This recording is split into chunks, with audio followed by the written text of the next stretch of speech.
大家好，我是钟瑶。首先呢，我当然也没有当过小姐，也没有当过红牌，所以对于这个角色虽然有点陌生，但我觉得非常新鲜，因为我觉得这是一个非常风情万种的一个职业，然后也蒙上了一层神秘的面纱，可以揣摩，用自己的方式去诠释，我觉得是非常有新鲜感的。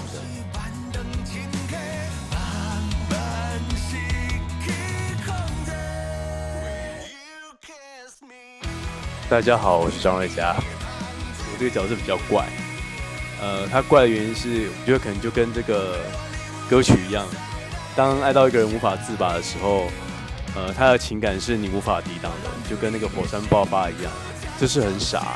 对于他喜欢的人，他是可以很直接的，不管前方有什么阻碍。那我很喜欢他这个傻劲，我觉得跟我某一部分蛮像的。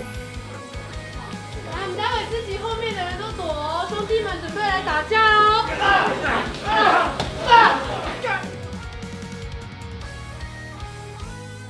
这一首 MV， 它是一个人生阶段中间的一个，讲台语来讲就是比较冲蹦的阶段。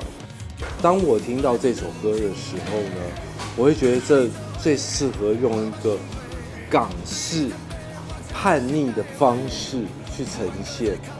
我需要使用到的非常多的道具，不论是砸椅子啊、砸酒瓶啊，找寻适合的场景，让我们的动线可以顺畅拍完这一支的剧情 MV。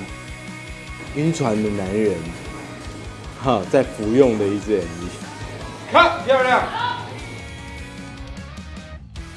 火山恋曲，我们的设定就是新一代的晕船神曲。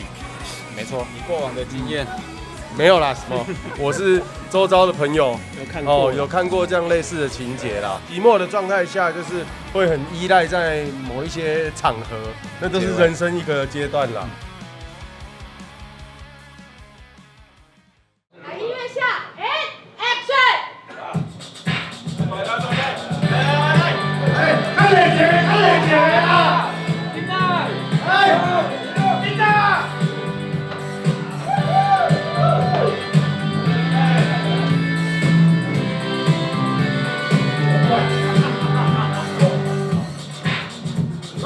今天喝酒了，后天也有喝，前天大前天我都喝醉了。你对我很不爽，我全都知道，所以我要回家了。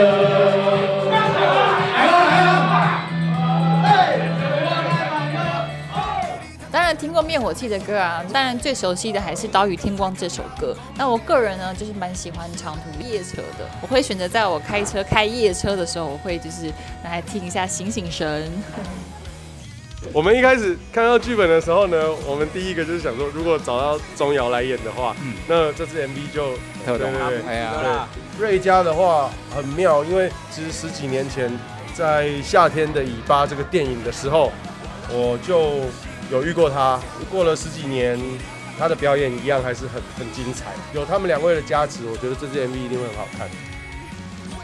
07年的时候有拍一部青春的电影，灭火器乐团他有唱我们电影的插曲啦，隔了16年，对，我觉得蛮特别的。那这次可以参与灭火器乐团的 MV， 然后觉得蛮好玩的，因为整个过程虽然不简单，但是我觉得在整个过程跟整个场面真的演得蛮过瘾的。灭火器给予很大的信任，这一支 MV 我拍起来，我会觉得很被爱，很爽，很爽，highlight 很爽。